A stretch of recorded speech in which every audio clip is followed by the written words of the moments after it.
calculado en aproximadamente, non chega casi 2,9 millóns de euros ao ano polas 260.000 peregrinos os que pasaron a noite en algúns un programa impulsado pola Xunta de Galicia para que rapaces de entre 6 e 10 incorporados ao programa SOGAR. Son 17 actividades deportivas diferentes, 39 federacións de calculados que isto vai seguir generando e, por lo tanto, o primeiro, a proposta da Axencia Galega de Turismo relacionado co importante auxe que está tendo a afluencia de peregrinos, por menos de peregrinos que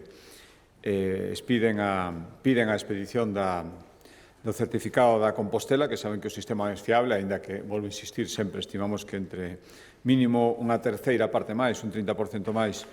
chegan a Santiago e non pasan pola oficina do peregrino, ainda así estamos nunhas cifras de récord, 235.000 Compostelas, un ritmo medio de crecemento, está medrando a un 15% respecto ao ano anterior,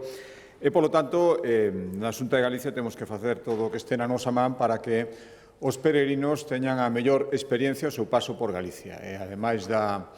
cada vez máis alentable iniciativa privada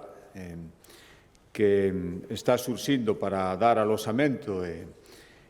acollemento aos peregrinos durante as diferentes etapas, existe, como saben, unha importante rede de albergues públicos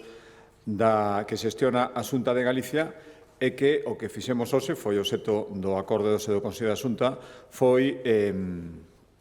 licitar un novo contrato de xestión dos centros da rede pública de albergues do Xacobeo e serán 12 millóns de euros para os vindeiros 2 anos. Estamos falando dunha rede de 79 albergues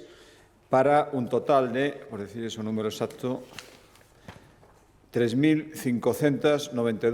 prazas. Están presentes en todos os camiños recoñecidos oficialmente e, polo tanto, estes 12 millóns de euros, insisto, para 2 anos, que despois terán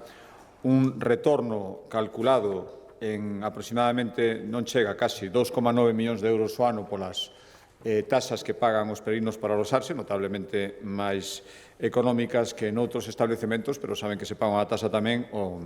habría, polo tanto, destes 12 millóns un retorno de ao redor de 6, que serían investidos tamén no camiño, e, bueno, este contrato o que supón a xestión integral dos 79 albergues, por tanto, pagar o persoal, a limpeza, o mantemento, todo o que ten que ver para que os peregrinos estén perfectamente acollidos na rede de albergues públicos da Xunta de Galicia, ademais de toda a rede privada que está surxindo con moitísima forza, como decía, durante estes últimos anos. Por darles outra cifra, o ano pasado foron 260.000 peregrinos os que pasaron a noite nalgúns dos establecementos da rede pública da Xunta de Galicia. Por lo tanto, seguimos preparándonos para ese Xacobeo 2027 que estáse presentando coas mellores perspectivas vista a crecente afluencia de peregrinos destes últimos anos.